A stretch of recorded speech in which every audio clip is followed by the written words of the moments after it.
প্রিয় দর্শক, আমি এখন আপনাদের এমন একটা জায়গা দেখাবো, মানে এই জায়গাটার সাথে অনেকেই আমরা রিলেটেড আছি। বিশেষ করে আমি এইসব জায়গার প্রতি অনেক আকৃষ্ট এবং কি আমি এসব জায়গায় অনেক আসি, কারণ আমি বেশিরভাগ সময়টা ভিলেজে থাকি। তো এই শীতের সময় এই ভিলেজের একটা অপরূপ দৃশ্য আমি আপনাদের এখন দেখানোর চেষ্টা করব। সেটা হচ্ছে এই যে চাষের জমিতে এই সকালবেলা শীতের সময় এখন আপনারা দেখতে পাচ্ছেন মানে কি একটা অবস্থা, কুয়াশার মানে মেঘ কুয়াশা আমরা যেটাই বলি, মানে অপরূপ একটা দৃশ্য। হয়তো আমরা অনেকে এটার সাথে রিলেটেড থাকবো যে এই গ্রামে যারা থাকে বা গ্রামে যাদের আসা হয় তারা অনেকটা সময় এই চাষের জমিতে আসে তাদের সময়টা কাটানোর জন্য। আপনারা হয়তো দেখতে পাচ্ছেন কি পরিমাণ কুয়াশা। এখন কিন্তু অনেকটা বেলা হয়ে গেছে, তারপরও এই কুয়াশা কিন্তু এখনও কাটেনি। এবং কি আপনারা দূর দূরান্তে দেখতে পাবেন এই কুয়াশার মধ্যে, এই ঠান্ডার মধ্যে মানুষ পরিশ্রম করছে, তাদের চাষের জমিতে এসে গেছে। এখানে অনেক ধান রোপণ হচ্ছে এবং কি প্রচণ্ড বাতাস, এখানে প্রচণ্ড বাতাস আপনারা দেখতে পারবেন। কি এক অবস্থা এখানে কুয়াশার। আমি একটু যদি আপনাদের দেখাই যে এই কি পরিমাণ কুয়াশাটা এই ঘাসের উপরে পড়েছে।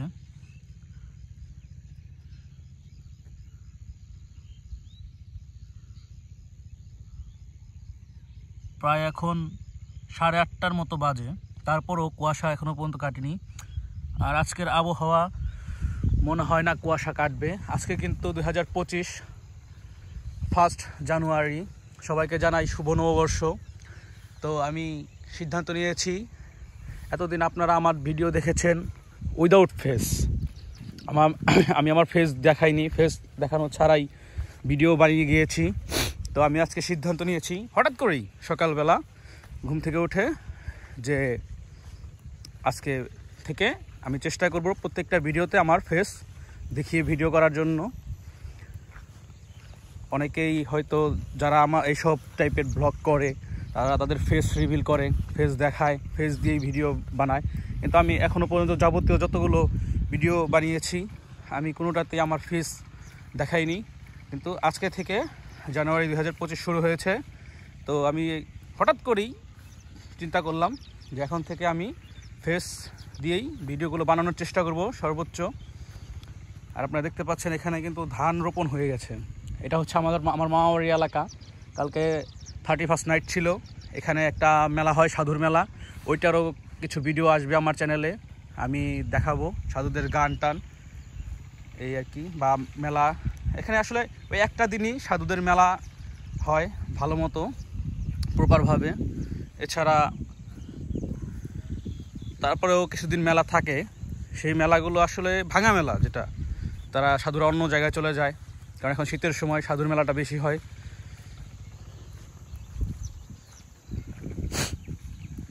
এখানে ব্যাপক বাতাস। আমি আপনাদের দেখাই যে গাছটা কীরকমভাবে হেলছে, ব্যাপক বাতাস। এই শীতে এখনও পর্যন্ত রোদ উঠবে কি না কোনো সিওরিটি নেই। আমি কিন্তু ওয়েদার রিপোর্টও দেখিনি এখানকার যে ওয়েদারে কী বলছে। এখানে দেখতে পাচ্ছেন পুকুর বড়, এখানে মাছ চাষ হয়। আসলে এই জায়গাটা আমার কাছে খুব প্রিয়। আমি যখনই মামাবাড়ি আসি এই জায়গাটা আমি আসার চেষ্টা করি 100-এ 100। এবং কি এখানে না আসলে আমার মনে হয় কি যেন আমি মিস করেছি, এরকম আর কি। আপনারা দেখতে পাচ্ছেন হয়তো ব্যাপক বাতাস, এখানে প্রচুর পরিমাণে বাতাস। ধান খেতে জল দেওয়া হয়েছে এবং কি আপনারা আরেকটু ফলো করলে দেখতে পারবেন ওইখানে মানে অনেকগুলো সাদা বক, তারা তাদের খাবার খাচ্ছে সকালের। আসলে এগুলো গ্রামে একমাত্র না আসলে নিজের স্বচক্ষে দেখা যাবে না। আপনারা ফোনে যতই দেখেন, অনেকের ভিডিওতে হয়তো দেখেছেন বা দেখবেন, কিন্তু গ্রামে যদি আপনারা নিজেরা না আসেন, অনেকের রিলেটিভ আছে থাকতে পারে, আপনারা আমি চেষ্টা করব আপনারা একটু আসেন, আপনাদের কাছে রিকোয়েস্ট থাকবে।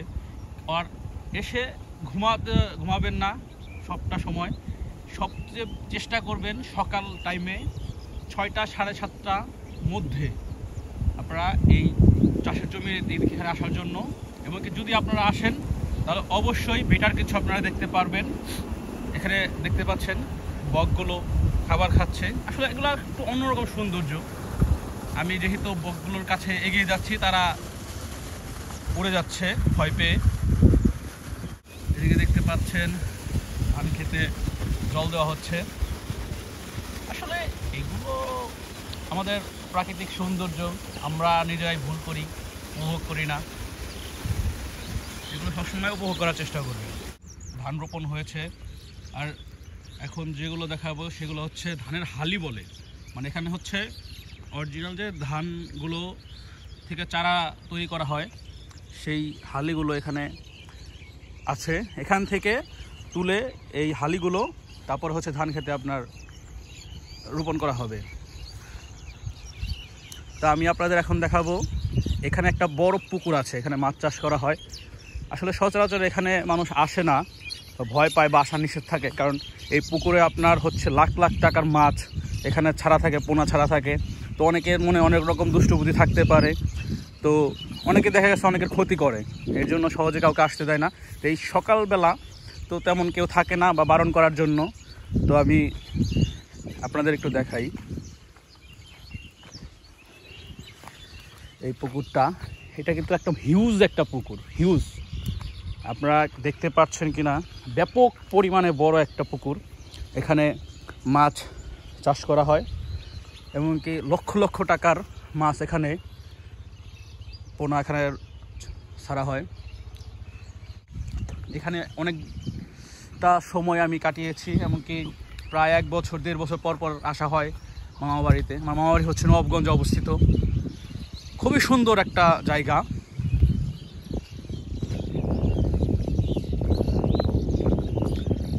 বা শুধু নবাবগঞ্জ না, আপনার গ্রাম সাইডে যতগুলো জায়গা আছে আমি আশা করি সবগুলো জায়গায় ব্যাপক সৌন্দর্য ধারণ করে।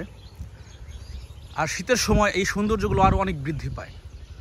তো আপনারা যারা বন্ধু ফ্রেন্ড সার্কেল আছে 5-6 জন, এরা সবসময় চেষ্টা করবেন অন্তত বছরে একটা দিন এই শীতের সময় ছুটি কাটানোর জন্য একসাথে যদি আপনারা গ্রামে আসেন তাহলে অবশ্যই উপভোগ করতে পারবেন। বকগুলো উড়ে যাচ্ছে। আসলে এগুলোর সৌন্দর্য মুখে প্রকাশ করার মতো না, মুখে আমি যতটুকু প্রকাশ করি, কিন্তু আপনারা যদি সচক্ষে দেখতে পারেন তাহলে সবচেয়ে বেশি বেটার হয়। এই পুকুরের পাড় দিয়েই আমি হাঁটছি, যেটাকে পুকুর চালা বলে। পুকুর চালা দিয়ে হেঁটে হেঁটে এগিয়ে আপনাদের দেখানোর চেষ্টা করছি। তো সুপ্রিয় দর্শক, আপনারা দেখতে পাচ্ছেন এখানে হচ্ছে ধান রোপণ করা হবে। ধান রোপণের জন্য এই জমি তৈরি করতে হয় প্রথমে। সেই জমি তৈরি করার জন্য এখানে এই ট্রাক্টর দিয়ে আপনার হাল দেওয়া হয়েছে। এখানে জল দেওয়া হচ্ছে যাতে আপনার মাটিগুলো ভিজে, এমনকি নেক্সট টাইমে যখন আবার হাল দেবে তখন এই মাটিগুলো একদম সম্পূর্ণ কাদা কাদা হয়ে যাবে, যাতে ধানগুলো রোপণ করতে সব থেকে ইজি হয়। কারণ এখনও আপনারা দেখতে পাচ্ছেন না, এই মাটিগুলো চাকা চাকা রয়ে গেছে। এই চাকা মাটিতে আপনার ধান রোপণ করলে ধানের যে গোড়াগুলো, সেই গোড়াটা ঠিকমতো বসবে না বা শিকড়গুলো ভালো মতো ছড়াবে না। এখানে আপনারা দেখতে পারেন এমনকি এই পাশে, তো এখানেও আরও জল দিতে হবে। এখানেও আপনার চাকা চাকা রয়ে গেছে। তো এখনও পর্যন্ত প্রসেসিং বাকি আছে। এখনও পর্যন্ত নেক্সট যখন নাকি আবারও আপনার এখানে হাল দেওয়া হবে ট্রাক্টর দিয়ে, তখন এই মাটিগুলো আরও একসাথে মিলেমিশে একাকার হয়ে যাবে, কাদা কাদা হয়ে যাবে সম্পূর্ণ।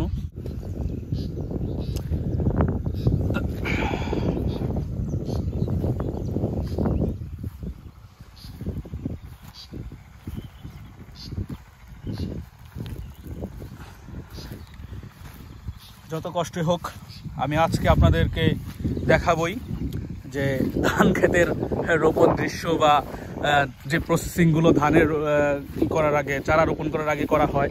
আমি একটা শব্দ পাচ্ছি, দূরে আপনার ট্রাক্টর দিয়ে হাল দেওয়া হচ্ছে। তো আমি চেষ্টা করছি আপনাদের সেইখানটায় নিয়ে যাওয়ার জন্য, দেখানোর জন্য যে আমাদের কৃষকরা যে কতটা পরিশ্রম করে আর তারা কি পরিমাণ মূল্যায়ন পায়, এটা হয়তো আপনারা সম্পূর্ণ নিজেরাই জানেন।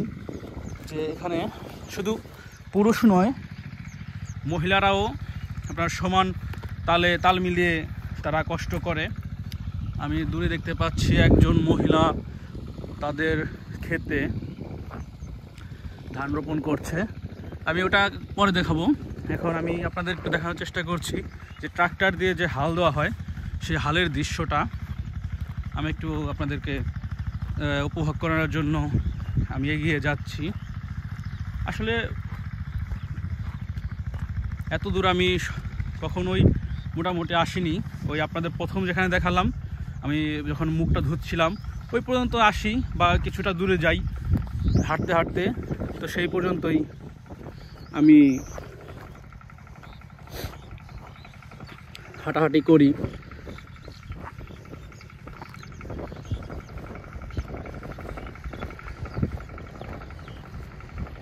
তো প্রিয় দর্শক, মনে হয় না আপনাদেরকে আমি দেখাতে পারবো। তো আমি আসতে আসতে আমাদের হাল দেওয়া শেষ হয়ে গেছে।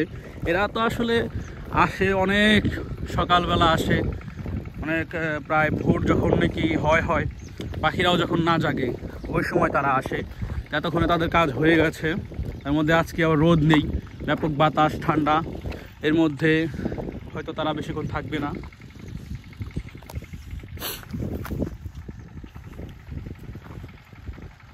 তারা এক ক্ষেত থেকে আরেক ক্ষেতে চলে যাচ্ছে।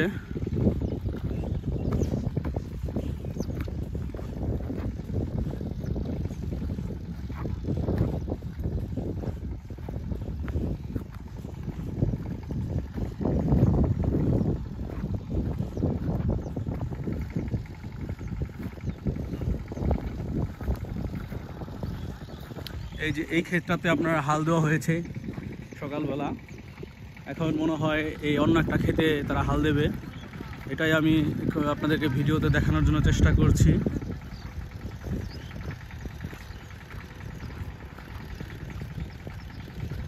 তো হয়তো অনেক সময় তারা একটু অকওয়ার্ড ফিল করতে পারে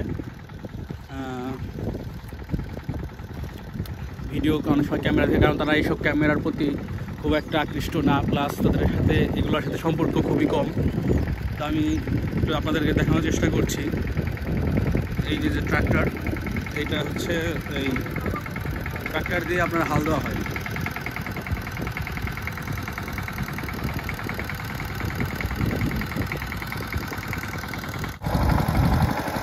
সুপ্রিয় দর্শক, আপনারা দেখতে পাচ্ছেন এই যে ট্রাক্টরওয়ালা কাকা, সেই কাকা কিন্তু এই আস্তে আস্তে নিজে হেঁটে এই শীতের মধ্যে, এবং তার সাথে যে ক্ষেতের মালিক মনে হয় বা যাই হবে, উনি দুজনের সাথে এখানে ট্রাক্টর দিয়ে হাল বাচ্ছে। আসলে এসব যে পরিশ্রম, এই পরিশ্রমের কিন্তু কোনো শেষ নেই।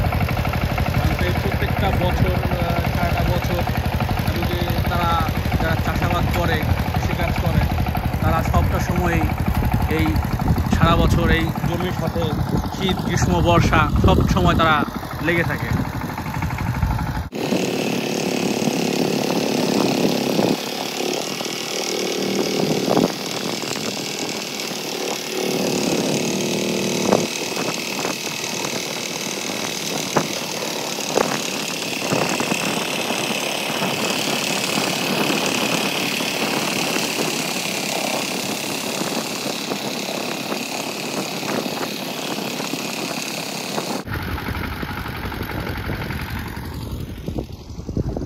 এই হচ্ছে দর্শক, আপনাদেরকে দেখানোর চেষ্টা করলাম যে এই ধানের জমি তৈরি করার দৃশ্য। দেখো, এখন আমি আমার সামনে যে ধানের যে চারাগুলো তৈরি করা হয়েছে সেইগুলো আপনাদেরকে দেখাবো। চারাগুলো যখন হয়েছে এগুলো রোপণ করা হবে, ধানের হাল যেগুলো বলে। এই যে আপনারা দেখেন এখানে উঠিয়ে আপনার এই আটি বেঁধে বেঁধে এখানে রেখেছে।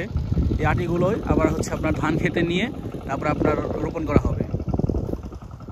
ব্যাপক শীত, ব্যাপক। এখানে একই কথা হয়তো আমি বারবার বলছি, আসলে এই যে শীতের বর্ণনা কারো কাছে কষ্টের, কারো কাছে আনন্দের, কারো কাছে ছুটির, এবং কারো কাছে বেদনার।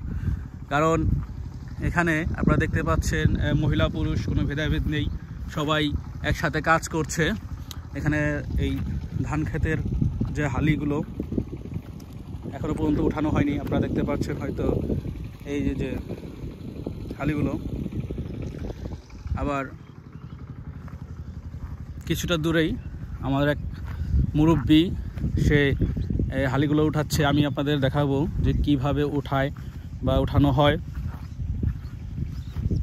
এই শীতের মধ্যে অক্লান্ত পরিশ্রম করে আমাদের দেশের কৃষকরা বা যারা এই জমির সাথে চাষাবাদের সাথে যারা জড়িত আছে। আপনারা দেখতে পাচ্ছেন এই কাকা কিন্তু হালিগুলো উঠছে। কাকা কয়টার সময় এসেছেন? কয়টার সময় এসেছেন খেতে?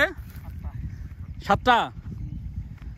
তো কাকা কিন্তু 7টার সময় এসেছে, আপনারা দেখতে পাচ্ছেন, এবং কি সে হাসি মুখে কাজগুলো করছেন। আমরা যারা নাকি আপনার হচ্ছে এই শীতের মধ্যে কম্বলের নিচে ঘুমিয়ে আছি, কিন্তু সেখানে আমাদের দেশের এই কৃষকরা যারা এই ক্ষেত খামারের কাজগুলো করে, যারা আমাদের মুখে অন্নগুলো তুলে দেওয়ার জন্য কাজগুলো করে, তাদের কাছে 7টা 8টা এমনকি ভোর 5টার সময়ও তারা এক এক সময় ওঠে, নাকি কাকা?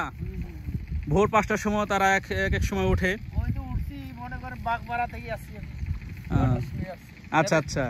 কাকা কিন্তু দূরে থেকে এসেছে, দূরে থাকে, দূরে এখানে আপনারা হচ্ছে এই কাকা কাজ করে। তো কাকা আপনাদের গ্রামের বাড়ি কোথায়? ও, কাকা কিন্তু রংপুর থেকে এসেছে এই নবাবগঞ্জে কাজ করার জন্য। নবাবগঞ্জের একটা গ্রাম, আপনাদের কিছু আগেও বলছে, এটা আমার মামাবাড়ির গ্রাম। এখানে এই চাষের জমিটা আমার মামাবাড়ির পাশেই। তো এখানে এসেছে, আপনারা দেখতে পাচ্ছেন কাকা কিন্তু এই শীতের মধ্যে কোনো স্যান্ডেল নেই, এমনকি হাতে কোনো গ্লাভস নেই, তারপরও কিন্তু এই শীতের মধ্যে সেই মাটি থেকে চারাগুলো উঠিয়েছে। এমনকি এইগুলোই হচ্ছে কিছুক্ষণ পর যখন আপনার চাষের রোপণ করার জন্য জমি তৈরি হয়ে যাবে, তখন এই চারাগুলো ওখানে রোপণ করা হবে, নাকি কাকা? জি জি জি, সেটাই।